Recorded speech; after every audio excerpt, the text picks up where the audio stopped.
Nos desdobramentos do cristianismo, mais especificamente do protestantismo, no período pós-reforma, no mundo moderno, nós vamos ver algumas diferenças bastante importantes em cada região.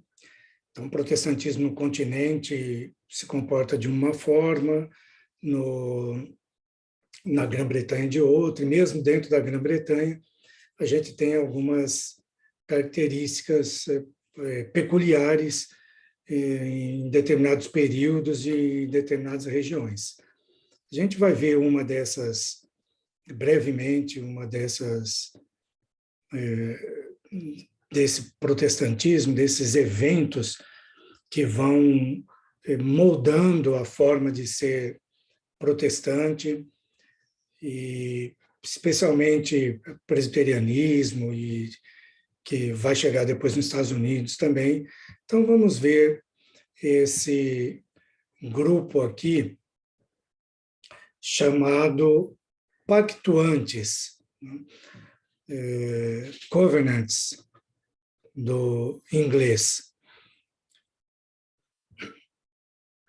Quando Carlos I, aquele rei que foi decapitado na Revolução Inglesa, Revolução Puritana, estava governando, ele tinha como um dos seus grandes auxiliares era William Laud, que era um bispo muito cioso de seus deveres, e o trabalho dos dois juntos era ampliar o protestantismo anglicano para todas as posses ali do Carlos I.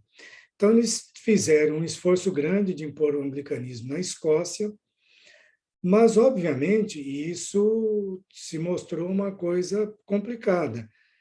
Nós temos que lembrar que isso está em confronto, em conflito direto com a Assembleia de Westminster. A Assembleia de Westminster tinha uma grande influência escocesa, e essa influência, obviamente, era uma influência calvinista, uma influência presbiteriana.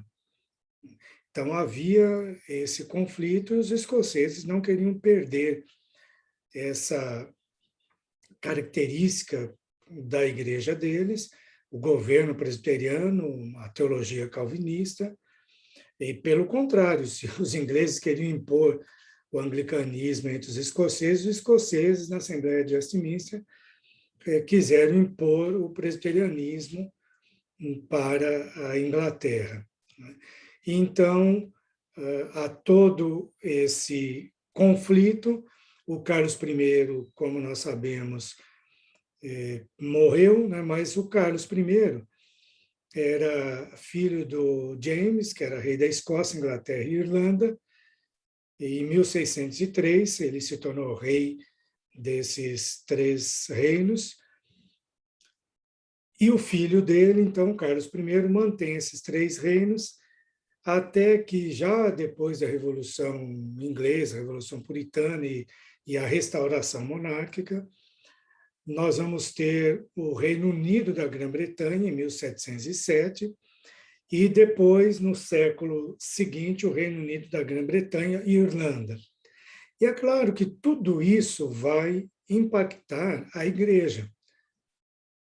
A igreja vai ser anglicana, vai ser a igreja presbiteriana na Escócia, vai continuar hegemônica, e na Irlanda, a questão tão forte do catolicismo irlandês, mas também de um presbiterianismo que estava presente lá na Irlanda.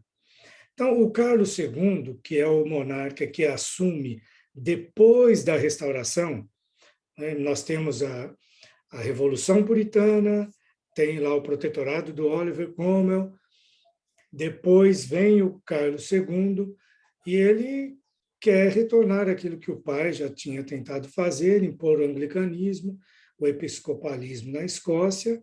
Obviamente, isso vai contra as ideias calvinistas e presbiterianas da Escócia.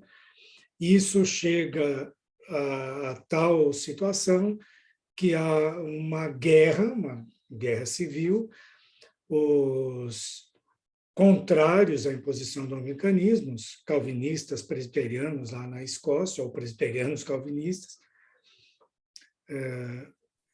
tentam reverter essa imposição. Há uma batalha, a Batalha de Bothwell é a região, é uma ponte lá onde essa batalha aconteceu, e os chamados pactuantes, né, covenantes. Por que pactuantes?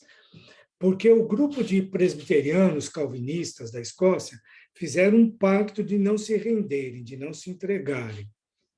E foram derrotados, houve mortes, obviamente, muitos foram presos, mas também muitos continuaram insistindo no seu presbiterianismo.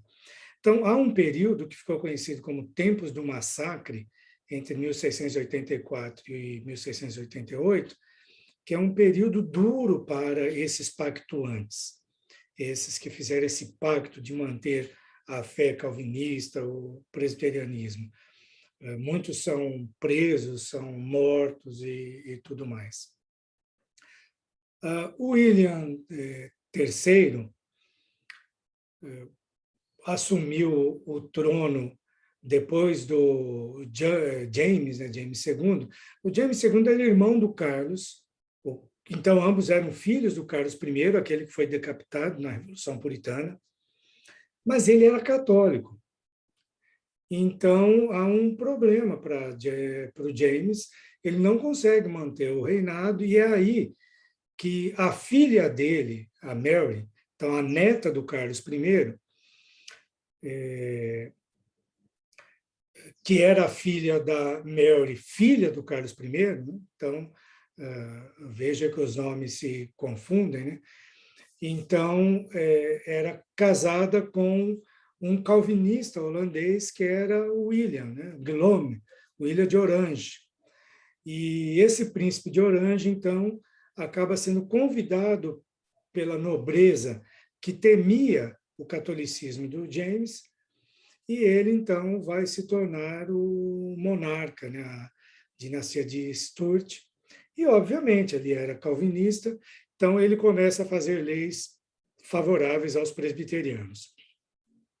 Em 1707, o parlamento inglês e o parlamento da Escócia se tornam unificados, e um pouco depois disso surge aí a lei do patronato leigo, uma lei que dava na Escócia direito do leigo, que tinha terras, dirigir, controlar, contratar sacerdotes, né, pastores, ali para trabalhar naquelas terras. No século XIX, muitos presbiterianos indignados com esse patronato leigo, né, que são os evangélicos, que acreditavam que esse poder de nobres que usavam mais a política do que piedade para dirigir a igreja estava equivocado. Então, há um conflito, né? O nome principal aí foi Thomas Chalmers, que ele quer transformar essa situação e busca apoio da igreja, das pessoas mais piedosas, tal. E aí vai surgir a chamada Igreja Livre da Escócia, que rompe com a igreja oficial. Na Irlanda, há uma grande influência inglesa, porque a Inglaterra invadiu a Irlanda e conquistou o território irlandês, e há uma questão: vamos ser católicos ou vamos ser anglicanos? Então, essa guerra causou um grande despovoamento do norte. O próprio Oliver Cromwell manteve uma guerra que já existia para dominar a ilha da Irlanda.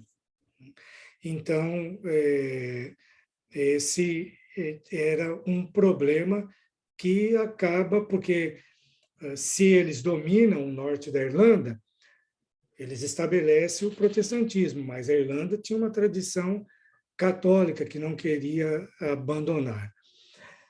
Quando o norte é despovoado por causa da guerra, vão muitos colonos ingleses e escoceses para lá, e eles são principalmente calvinistas, são presbiterianos.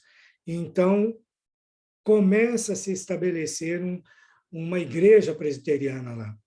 Em 1641, estava para começar a Guerra Civil, a Revolução Puritana, e já existia um presbitério organizado no norte da Irlanda. Obviamente, quando Cromwell se torna o Lorde Protetor, ele apoia esse presbiterianismo lá no norte da Irlanda, e quando o William III, que era calvinista, se torna um monarca inglês, ele também apoia esse presbiterianismo, esse calvinismo no norte da Irlanda. Então, nós temos calvinistas e presbiterianos lá. No século XVIII, esses calvinistas e presbiterianos no norte da Irlanda buscam a América do Norte. Muitos vão para a América do Norte, e na América do Norte eles levam esse modelo de presbiterianismo e calvinismo que eles tinham na Irlanda. E aí eles vão se inserir na igreja presbiteriana lá dos Estados Unidos, num conflito que ficou conhecido como a velha escola e a nova escola, ou velhas luzes e novas luzes. Então, há aí todo um desenvolvimento do calvinismo, do presbiterianismo, que se confunde com as batalhas pela conquista da Escócia e da Irlanda. Não temos como estudar a igreja sem pensar nessas questões. Até mais.